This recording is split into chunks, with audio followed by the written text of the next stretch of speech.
Non. Lui, tu lui parles que de Pikachu, de Princesse au bouclier, mais tu lui parles pas de Sora. Allez, let's go sur PSE Palutena contre Pac-Man. Un match-up qu'on voit beaucoup. J'ai l'impression que tout le monde en France counterpick Palutena contre Modzai. Ouais, en plus, t'as de la ressource avec Raflo qui joue souvent contre Modzai. Echo aussi. Et Echo. Donc en vrai, si t'as l'XP du match-up, autant en profiter, autant tenter la Palutena. En plus, Niros, voilà, a une très bonne Palutena à disposition. En plus de son Pikachu, donc autant en profiter. Évidemment, en face, c'est un Modzai qui maîtrise parfaitement son personnage et qui maîtrise très bien le match-up également. Il maîtrise vraiment bien le match-up à force de jouer contre pas lui. Hein. Il joue contre pas lui, j'ai l'impression toutes les semaines. Lui qui va loin dans le bracket, ça fait qu'il tombe souvent contre Niros et Raflo ou même Echo, tu vois. Et eux, ils bégayent vraiment pas. À chaque fois qu'ils jouent contre Modzai, bah, c'est pas Palutena qui est sorti direct. Sinon, c'est un match-up de patience, quel que soit le côté. Quel que soit le joueur, quel que soit le personnage, avec le Tide Grunt, on va devoir le respecter. On tente voilà, d'intercepter une remontée potentielle en mettant ce fruit sur la Tide Grunt. On n'aura pas de succès malheureusement, mais c'est pas grave. Le plus important c'est que la pression a été appliquée. Le plus important c'est qu'on réussit à bien se placer avec cette cloche désormais à disposition. Pas de connexion. Et derrière malheureusement si on approche, voilà, j'ai l'impression d'avoir voulu tenter un forward même une dash attack j'ai l'impression. Ça a permis à Nero de trouver un grab, deuxième back pro insuffisante pour l'instant. Un peu trop tard sur ce side B.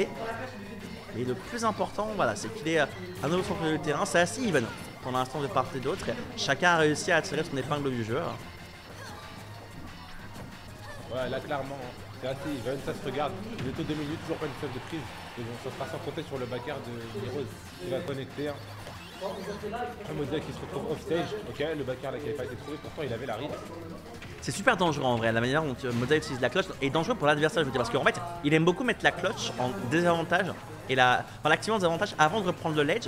Et du coup, ça veut dire que si tu veux aller contester ou edgeguard, tu as un risque de prendre la clutch qui est assez gros. Et ça, Mozdai, il le sait très bien et il va souvent aller sur la conversion. Malheureusement, encore une fois, on court dans le back air, la stock est prise par Niros. Plusieurs fois où Mozdai voilà, veut essayer de trouver son approche lui-même, alors que dans ce match-up, Negato, c'est pas forcément à lui de trouver l'approche. Ouais, clairement. Après, c'est un peu difficile. Très bon tout frame. Il peut pas camper Palutena bien comme il faut parce que quand il met l'hydrant, il va prendre ça vite, tu vois. Ça fait que faut être très rigoureux. Là, c'est très bien joué de la part de Modzai. Mais après, Modzai, comme on dit, Modzai, il a l'habitude de jouer contre des Palutena. Palutena de tout niveau, à top niveau. On a peut-être même sûrement les 2 meilleurs Palutena d'Europe, je pense, ou en tout cas 2 des 3 meilleurs. Hein. Niros, clairement, qui a une Palutena européenne. Il n'a pas peur de sortir les personnages en bracket. D'ailleurs, quand il a joué contre Dakpo, je sais pas si tu as entendu ces petites histoires, les petits storytelling. Non, dis-moi tout. Mais en fait, Dakpo il joue Diddy Kong. Ouais. Et Pikachu, c'est l'un des pires match-ups de Diddy Kong. Oui. Ça fait que game 1, Niros il a joué Pikachu. Dakpo a joué Diddy Kong. Game 2, Dakpo il a joué Game & Watch. D'accord. Dakpo a gagné. Ensuite, Niros il a counter-pick avec Palutena.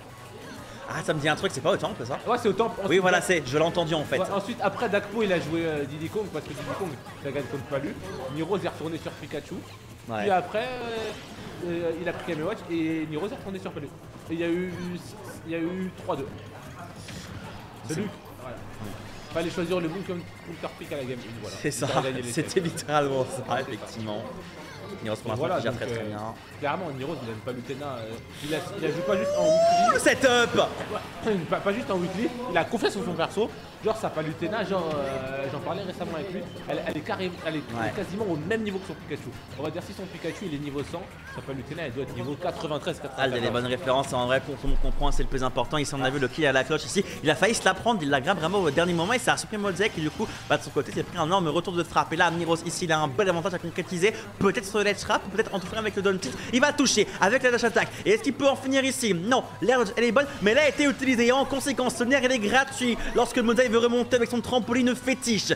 Get up attack, puni par le grab. La phase de Niros, elle est parfaite ici. Et il pourrait peut-être chercher ce up smash en couverture de saut. Niros sur la Palutena qui est pixel perfect sur une phase de 30 secondes qui lui offre la game.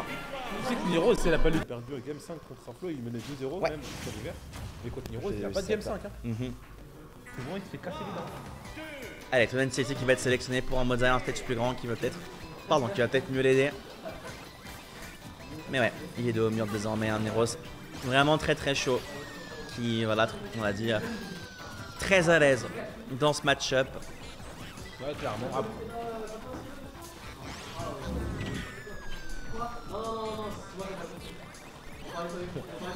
Il allait sortir de la pièce. Hein. Heureusement. J'avoue que c'était en mode je lui laissais la parole. Mais là, je me suis c'est comme s'il retourné. avait dit Diddy Kong, donc écoute, c'est Ivan. Comme s'il avait dit ça. C'est pareil. C'est pareil, vraiment. Oh le contre. C'est pareil, hein. Ah, Il va revenir. Ouais, non, au revoir. Il s'est fait avoir par un contre et au final il a dû faire un drift ultra bizarre et il s'est fait avoir. Enfin, on sent un peu la frustration de Moza. On le ressent dans son jeu, il est un peu frustré. Je sais pas qu'est-ce que t'en penses toi? Bah, je pense qu'après une phase comme ça, tu le fais, mais je vois beaucoup d'approches de Moza. C'est pas teché ça malheureusement, et ça va prendre la stock. 2021, on ne tech pas. Ouais, et pour revenir à ce que tu disais, effectivement, je suis assez d'accord dans le sens qu'on a vu beaucoup sur la gamme 1 et la gamme 2, un Moza qui veut approcher en courant vers son adversaire, on veut aller chercher ce fort un tilt. On va pas parler de interaction au deflect très suspecte, mais voilà, je te rejoins un petit peu là-dessus où il y a un peu de frustration. Et je pense que cette phase-là au ledge où il s'est fait avoir par le contre va pas forcément aider. 80%, Nirose toujours à bien danser autour de là de ce Pac-Man et il se fait pas finir. Voilà. Vraiment, Nirose, il a un jeu tellement patient. Comme je l'ai dit, c'est un mur, c'est pas un mur de fer, un mur de diamant. C'est ça. Le diamant qui est beaucoup plus dur que le fer.